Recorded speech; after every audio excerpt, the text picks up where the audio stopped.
जब एकलव्य उसके पास लौटकर वापस आया तो देवराज ने उससे कहा कि उसे अभी अभी एक औरत उस नदी में कूदती हुई दिखाई दी। क्या उसने भी उसे देखा? इस पर एकलव्य ने जवाब दिया कि उसे ऐसा कुछ भी नहीं दिखाई दिया। उसने देवराज को वो मणि दिखाते हुए कहा कि अभी मैं इस मणि को अपने पास ही कसकर बांध कर रखे हुए हूं। जब हम दोनों नदी के पार पहुंचेंगे तो मैं आपको ये नागमणि दे दूंगा। एक बात जो एकलव्य भी नहीं समझ पा रहा था कि अगर वो सचमुच एक नागमणि थी तो फिर वो उसे इतनी आसानी से कैसे हासिल कर पाया था। बहरहाल उसने अपने युवराज को नदी पार करवाने के लिए एक और जोखिम उठाया। उसने बरगद के पेड़ की जड़ों को तोड़ तोड़कर एक रस्सी बनाई। उस जड़ वाली रस्सी का एक सिरा देवराज के हाथों में पकड़ा देने के बाद कुछ ही मिनटों में उस उफनती हुई नदी को पार करके वो एक बार फिर गांव वाले नदी के किनारे पर पहुंचा। वहां मौजूद एक बड़े से बबूल के पेड़ पर उसने उस जड़ को बांध दिया और फिर वापस टापू पर लौट आया। देवराज के हाथों से उस जड़ का दूसरा छोर लेने के बाद टापू पर मौजूद एक पीपल के पेड़ से जड़ की रस्सी के उस सिरे को भी बांध दिया। उसकी मजबूती को अच्छी तरह परख लेने के बाद उसने अपनी धोती निकालकर एक तरफ अपनी कमर में कस ली और युवराज को दूसरे छोर से बांध दिया।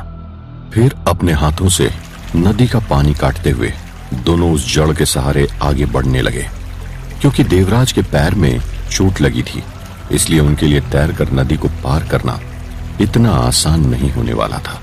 लेकिन जिस तरह का बंदोबस्त एकलव्य ने किया था उससे वो नदी पार कर सकते थे। यही समझकर एकलव्य ने यह कदम उठाया था। उसने नदी को बहुत बार तैरकर पार किया था, इसलिए नदी की गहराई का उसे भी ठीक से अनुमान नहीं था। अभी दोनों जैसे रस्सी के सहारे से तैरते हुए आगे बढ़ रहे थे कि तभी जड़ की बनी हुई वो रस्सी अचानक खुल गई। छपाक से आवाज आई और अगले ही पल युवराज देवराज जोर से चीखे। वो तुरंत अपने हाथ पैर चलाकर नदी के तेज बहाव का सामना करने लगे। उनके पैरों में असहनीय पीड़ा हो रही थी। इससे पहले कि नदी की तेज धार उन्हें ज्यादा दूर ले जाती, एकलव्य ने उन्हें एक बार फिर बचाकर नदी पार करवा दी। इतनी बार उनकी जान बचाकर एकलव्य ने देवराज के दिल में अपने लिए जो स्थान बना लिया था वो शब्दों में बयान नहीं किया जा सकता था। वो दोनों जैसे तैसे नदी के पार निकल आए।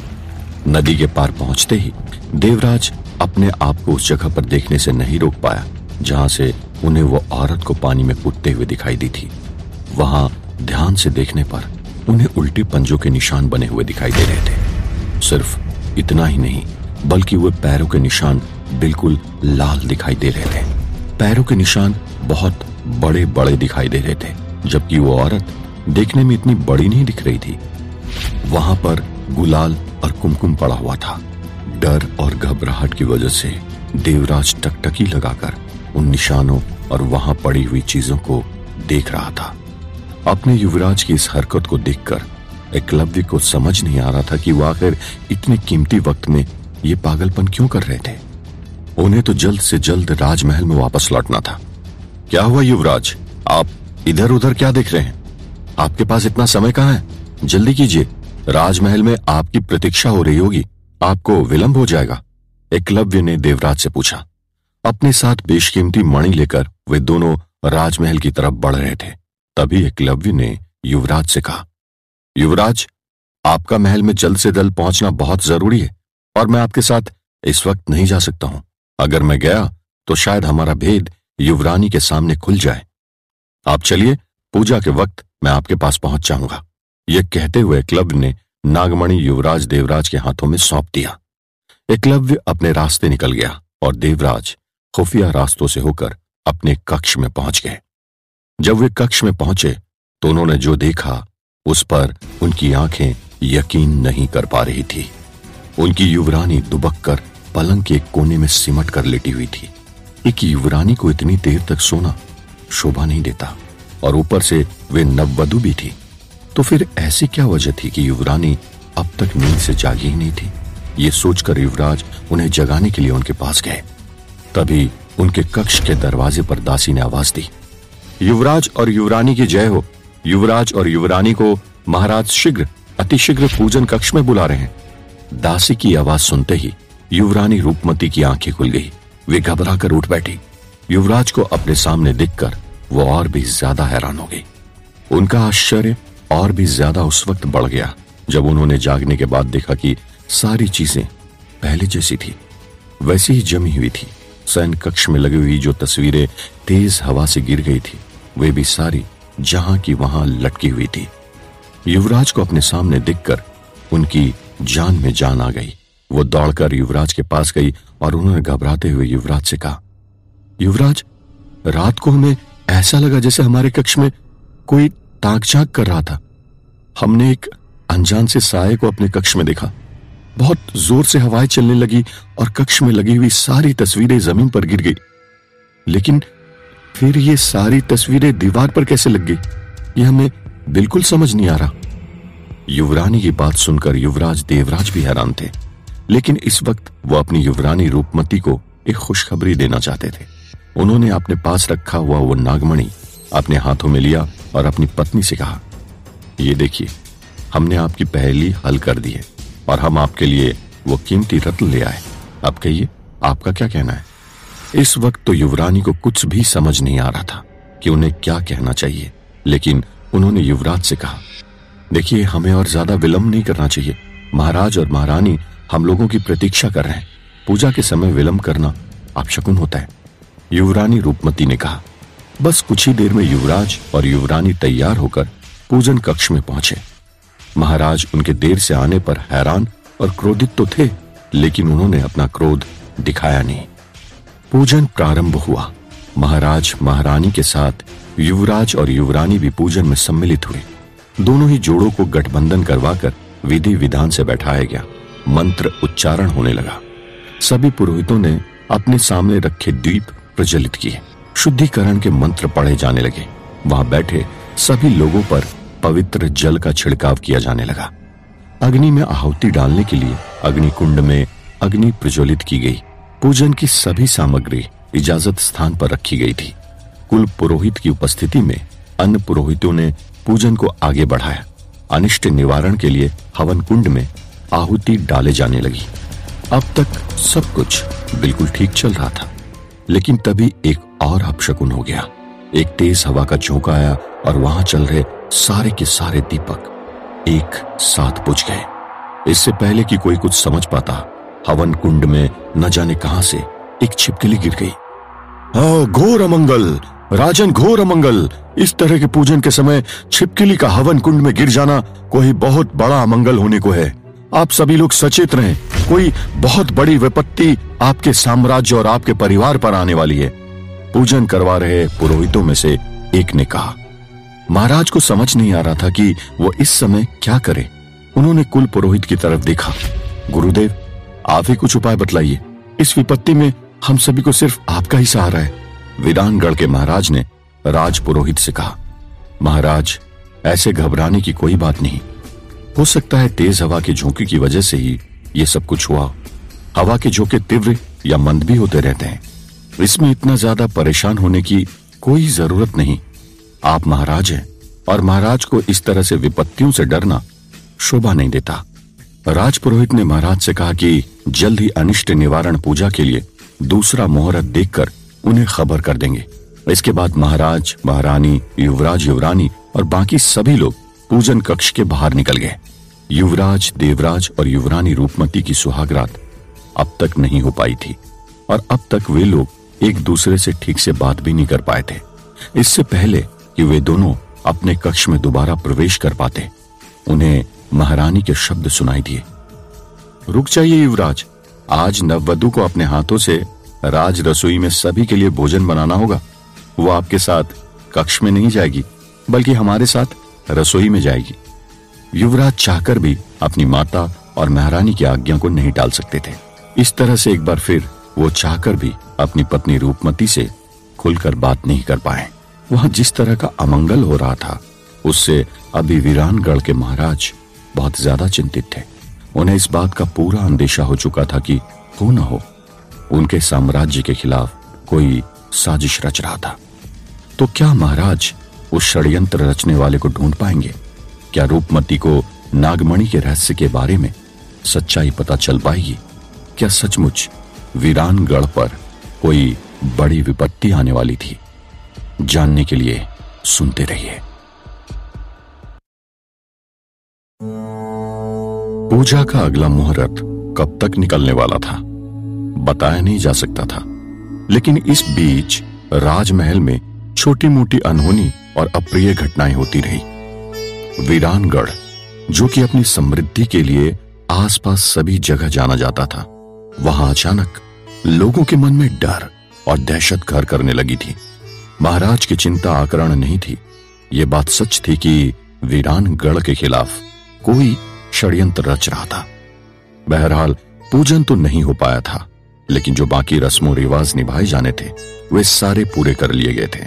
विवाह की सारी औपचारिकताएं अब समाप्त हो चुकी थी। राजभवन में नववधु के स्वागत के लिए एक भव्य दावत का प्रबंध किया गया था। लगभग 100 के करीब रसोइये अलग अलग पकवान बनाने में लगे। तरह तरह की मिठाइयां और अलग अलग तरह के व्यंजन पकाए जा रहे थे। साम्राज्य के बहुत से प्रभावशाली और ख्याति प्राप्त लोगों को भोज में आमंत्रित किया गया था। जैसा कि हमेशा से राजमहल में होते आया था, वैसे ही सबसे पहले कुल देवता को भोजन का भोग लगाए जाने के बाद रसोई को चखाया गया। सभी रसोइयों ने भोजन चख कर दिखाया कि वो भोजन खाने योग्य था। इसके बाद राजपुरोहित की आज्ञा लेने के बाद भोज में शामिल राजमहल के लोगों को मिलाकर करीब 1000 से ज्यादा लोगों ने भोजन करना प्रारंभ किया। तरह तरह के स्वादिष्ट व्यंजन थालियों में परोसे गए। अतिथियों के पद की गरिमा को ध्यान में रखते हुए उनके लिए विशिष्ट प्रकार से भोजन परोसा गया। अब तक सब कुछ बहुत ही अच्छा चल रहा था।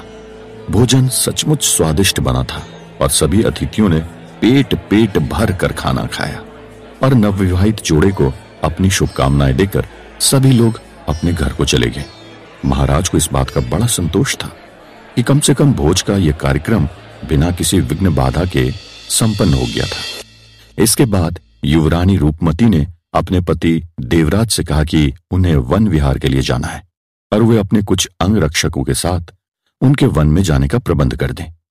उस समय समाज में महिलाओं को बराबर का सम्मान दिया जाता था और फिर युवरानी की तो बात ही अलग थी। युवराज उन्हें किसी भी चीज के लिए दुखी नहीं करना चाहते थे, इसलिए उन्होंने बिना किसी शर्त के उनकी बात मान ली। क्योंकि युवराज को महाराज के साथ राज्य के कुछ विशेष विषयों पर मंथन करना था, इसलिए उन्होंने अपनी पत्नी के साथ अपने 2 कुशल अंगरक्षकों और 2 दासियों को भी वन में भेज दिया। महाराज और युवराज के बीच इन दिनों महल में हो रही सारी गतिविधियों को लेकर चिंतन शुरू हुआ। महाराज ने युवराज से कहा कि मुझे राजमहल और वीरानगढ़ में जो कुछ हो रही घटनाओं को लेकर बहुत चिंता हो रही है। ये सब कुछ बिल्कुल अच्छा नहीं हो रहा है। मुझे किसी बड़े अनिष्ट की आशंका लग रही है। युवराज, जो कि बहुत कुछ अपनी आंखों से देख और महसूस कर चुके थे, उन्हें भी बिल्कुल ऐसा ही लग रहा था। उन्होंने अपने पिता से सहमति जताते हुए कहा, पिताश्री महाराज, हमें अपने गुप्तचरों को आदेश देना चाहिए कि वे महल में हो रहे तमाम षड्यंत्रों और षड्यंत्र करने वालों का पता लगाए। उधर अंगरक्षकों के साथ रूपमती अपनी पूरी तैयारी करके वन विहार के लिए निकल गई थी। जब से उन्हें उनके पति ने वो बेशकीमती नागमणि लाकर दी थी, तभी रूपमती का मन बहुत विचलित था। उन्हें समझ नहीं आ रहा था कि क्या सचमुच उनके पति इतने ज्यादा बहादुर और विवेकशील थे कि उन्होंने इतनी जल्दी वो बहुमूल्य नागमणि अकेले ही हासिल कर ली थी, जिसे बड़े बड़े तपस्वी और साधक भी हासिल नहीं कर पाते थे। जब से उन्होंने पहली बार राजमहल में अपने पति को उनके पास खड़े हुए सलाहकार से इशारों इशारों और गुपचुप तरीके से बात करते हुए देखा था, तभी से उनके मन में एक शंका ने जन्म ले लिया था। वे लोग वन में पहुंच चुके थे। उन दिनों वीरानगढ़ के जंगल इतनी ज्यादा सुनसान और वीरान नहीं हुआ करते थे। जंगल में तरह तरह के सुंदर वृक्ष लताएं और जंगली जानवर और पक्षी रहा करते थे। आज के वक्त में जिस तरह से जीव जंतु पेड़ पौधों मायावी जंगल में दिखाई देते थे, वैसे ही विचित्र जीव जंतु और पेड़ पौधे उस वक्त वीरानगढ़ के जंगल में दिखाई देना आम बात थी। हालांकि मायावी जंगल के जानवरों की तरह वे इतने अजीब नहीं थे, लेकिन जंगल में इस तरह से घूमना फिरना खतरा मोल लेने से कम नहीं था। युवराज देवराज इस बात को अच्छी तरह से जानते थे कि उनकी युवरानी किसी आम महिला के समान बिल्कुल नहीं थी। उन्होंने शास्त्रों के साथ शस्त्रों का भी अध्ययन किया था। उनका रथ आगे बढ़ता रहा और वो लोग बहुत घने जंगल में चले गए। उन्हें राजमहल से निकले हुए काफी वक्त हो चुका था। वन इतना ज्यादा घना और सुंदर था कि युवरानी जंगल को अच्छी तरह से देखने की अपनी इच्छा को काबू ही नहीं कर पाई। रूपमती अपने साथ धनुष बाण भी रथ में साथ ले गई थी। उन्हें शिकार करने में बहुत आनंद आया करता था। वे अपने विवाह के पहले से भी विजयगढ़ में अपनी सखियों के साथ बाग बगीचों में घूमने फिरने कम ही जाया करती थी, जबकि शिकार पर ज्यादा जाया करती थी।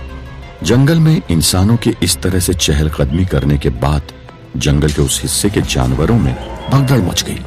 रानी रूपमती, जो इस वक्त अपने अंगरक्षक के साथ थी, वे चारों दिशाओं में अपने धनुष से निशाना लगाकर किसी भी जानवर के आक्रमण से बचने और बचाने के लिए तैयार थे। धनुष से एक बाण निकलने की तेज आवाज सुनाई दी और वो बाण हवा को चीरते हुए घनी झाड़ियों में पहुंचा और युवरानी रूपमती के धनुष से निकले उस बाण से एक बारहसिंगा ढेर हो गया। उसके तड़पने से वहां आस पास की झाड़ियों में हलचल होने लगी। रानी रूपमती अपने निशाने को लेकर बहुत ज्यादा आश्वस्त थी। उन्हें पता था कि जब भी वे निशाना लगाकर तीर चलाती थी, तीर निशाने पर ही लगता था। उन्होंने अपने अंगरक्षकों से कहा, जाओ, जाकर उस हिरण को उठाकर लेकर आओ। जब दोनों में से एक अंगरक्षक उनकी रक्षा के लिए वहीं खड़ा रहा, तो युवरानी ने उससे भी कहा, जाओ, अपने साथी के साथ उस बारहसिंगा को उठाकर ले आओ। हम अपने युवराज को दिखाना चाहते हैं कि हमारी धनुर्विद्या भी किसी से कम नहीं है। अपने युवरानी का आदेश मानकर वो दूसरा अंगरक्षक भी उस बारहसिंगा को लेने के लिए चला गया। युवरानी अभी भी अपने रथ पर ही मौजूद थी और उनकी दोनों कुशल दासियां उनकी रक्षा करने के लिए अब उनके आसपास धनुष बाण लेकर खड़ी हो गई। यह देखकर युवरानी ने गर्व से कहा, आप लोगों को हमारी इतनी फिक्र करने की जरूरत नहीं है। आप जाओ और सामने दिखाई दे रही उस लता में लगे सुंदर सुंदर पुष्प हमारे लिए तोड़ कर ले आओ। हम चाहते हैं कि हम कुल देवता का पूजन उन्हीं पुष्पों से करें। युवरानी के आदेश को मानने के अलावा उन दासियों के पास भी कोई दूसरा चारा नहीं था। वो बिना कोई बहस करे उन सुंदर लाल पुष्पों को तोड़ने चली गई। वे लाल पुष्प सचमुच बहुत ज्यादा सुंदर थे और उस पुष्प के तरह पुष्प राजकुमारी ने पहले कभी नहीं देखे थे। वे पुष्प सिर्फ देखने में ही सुंदर नहीं थे, बल्कि उनकी सुगंध भी बड़ी मनमोहक थी। सिर्फ युवरानी ही नहीं, कोई भी अपने आप को उन फूलों से मोहित होने से नहीं रोक सकता था। उनके विजयगढ़ में इस तरह के सुंदर पुष्प विरले ही दिखाई देते थे। अभी वे दोनों अंगरक्षक उस तीर लगे बारहसिंगा को लेकर राजकुमारी के पास वापस लौटे ही थे कि अचानक एक ऊंचे पेड़ से हाथ लगाकर एक चीते ने उन पर धावा बोल दिया। अचानक हुए इस हमले से वे दोनों ही अंगरक्षक संभल न पाए। रूपमती की घबराकर चीख निकल गई। एक अंगरक्षक पर चीते के पंजों से प्रहार हुआ, वहीं दूसरे पर उसने अपने नुकीले दांतों से हमला कर दिया। एक की किस्मत तो फिर भी थोड़ी ठीक थी, लेकिन दूसरा, जिसकी गर्दन पर हमला हुआ था, उसे बचाया नहीं जा सका। थोड़ी ही देर बाद उसने दम तोड़ दिया। लेकिन उस चीते के इरादे सिर्फ इतने पर ही नहीं थमने वाले थे। वो बहुत फुर्तीला था। इससे पहले कि रानी रूपमती अपने हाथों में तीर उठाकर उस पर निशाना लगा पाती, उनका एक अंगरक्षक मौत की नींद सो चुका था। घायल अवस्था में दूसरे अंगरक्षक ने खुद को बचाने की कोशिश की। दासियां ये सब कुछ देखकर अपनी जान बचाकर वहां से दूर भाग निकली। वहीं रूपमती का एक नुकीला तीर उस चीते के कान को छूकर निकल गया। वो चीता गुस्से से बौखला गया। उसने अपने शिकार को छोड़ा और अब वो युवरानी रूपमती पर लपक गया।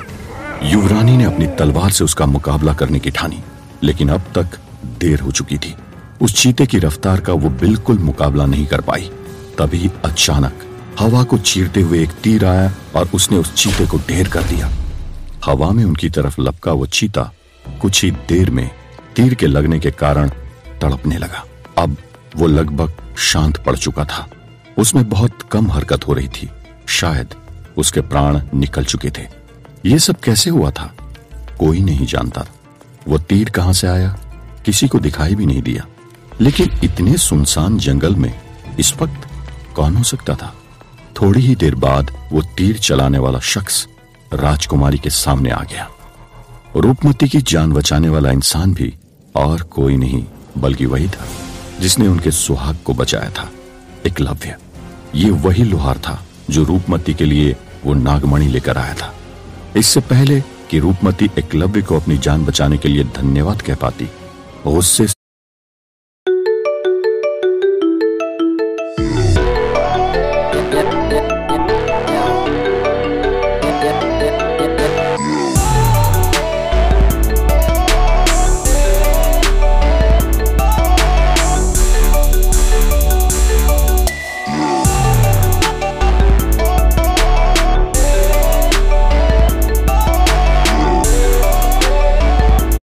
से गुर्राने की आवाज करके वो चीता सीधे एकलव्य पर लपक गया। इस बार भी युवरानी ने कोशिश की, लेकिन उनकी तलवार चीते और एकलव्य दोनों की रफ्तार के साथ नहीं चल सकी। उन दोनों के बीच घमासान युद्ध होने लगा। एक इंसान का इस तरह से चीते के साथ युद्ध करना, इस दृश्य को आज तक रूपमती ने कभी नहीं देखा था। एकलव्य एक इंसान होने के बावजूद भी उस जंगली चीते से बेखौफ होकर लड़ रहा था। उस चीते के पैने दांत और नाखूनों से वो बुरी तरह जख्मी हो चुका था, लेकिन तीर लगने की वजह से उस चीते का पहले ही काफी खून बह चुका था। उस लड़ाई में वो चीता ज्यादा देर तक एकलव्य का सामना नहीं कर सका और ढेर हो गया। एकलव्य के शरीर पर हुए जख्मों से खून निकल रहा था। यह देखकर युवरानी ने तुरंत अपनी चुनरी फाड़कर उसके जख्मों पर पट्टी बांधी। चीते के मरते ही रानी की दासियां भी रानी के पास वापस लौट आई। उन दोनों की मदद से उस बुरी तरह घायल अंगरक्षक को रथ में बिठाया गया। तुम कौन हो नवयुवक? मैंने तुम्हें राजमहल में युवराज के पीछे भी देखा था। तुम्हारा नाम क्या है? तुम्हारा शरीर जितना ज्यादा गठीला लगता है, तुम सचमुच उतने ही बहादुर भी हो। उस चीते से लड़कर जो तुमने हमारी जान बचाई, उससे हम तुम्हारे सदा के लिए आभारी हो गए। हम तुम्हें उचित पुरस्कार देना चाहते हैं। मांगो तुम्हें जो चाहिए, हम तुम्हें देने के लिए तैयार हैं। युवरानी रूपमती ने एकलव्य से कहा। जंगल में उन लोगों को काफी वक्त हो चुका था। सूरज ढलने को था और कुछ ही देर में अंधेरा होने को था। इतने ज्यादा समय तक एक युवरानी जो कि नववधु से उनका इस तरह जंगल विहार करना बिल्कुल भी ठीक नहीं था। क्षमा कीजिए युवरानी जी, लेकिन आपकी रक्षा करना तो मेरा परम कर्तव्य है। मैं आपसे इसके बदले में कोई पुरस्कार कैसे ले सकता हूं? भला एक सेवक अपनी सेवा के बदले इस तरह से पारितोषिक कैसे ले सकता है? पहले ही महाराज और युवराज हम सबका बहुत ख्याल रखते हैं। आपने मुझसे 2 मीठे बोल बोल लिए, इतना ही मेरे लिए बहुत है, एकलव्य ने जवाब में कहा। एकलव्य से बात करते ही युवरानी जैसे खो गई थी। उन्होंने इस तरह की बहादुरी पहले कभी नहीं देखी थी। वे ना चाहते हुए भी टकटकी लगाकर अपने सामने खड़े उस सुंदर नवयुवक को निहारते जा रही थी। युवरानी जी, हमें शीघ्र लौट जाना चाहिए। जल्द ही रात हो जाएगी। अगर अंधेरा हो गया तो हम सभी बड़ी मुश्किल में पड़ जाएंगे। एक तो ये घना जंगल है और ऊपर से घायल अंगरक्षक। हम महाराज और युवराज को क्या जवाब देंगे? आप कृपया जल्दी करें, हमें यहां से निकलना होगा। दोनों में से एक दासी ने कहा। उधर महल में दासियों की प्रमुख दासी स्वप्न सुंदरी को जैसे ही यह खबर लगी कि युवरानी अब तक लौटकर नहीं आई, तो वो इसे लेकर बहुत ज्यादा चिंतित हो गई। राजमहल में उसका अच्छा खासा दबदबा था। भले ही वो एक दासी थी, लेकिन महारानी और महाराज उसकी बातों को बहुत ज्यादा महत्व दिया करते थे। तो आगे क्या होने वाला था? क्या युवरानी रूपमती पर महल के अनुशासन तोड़ने का दोष लगने वाला था? क्या बात इससे भी ज्यादा कुछ गंभीर होने वाली थी? क्या रूपमती सही सलामत महल वापस पहुंच पाएगी? जानने के लिए सुनते रहिए।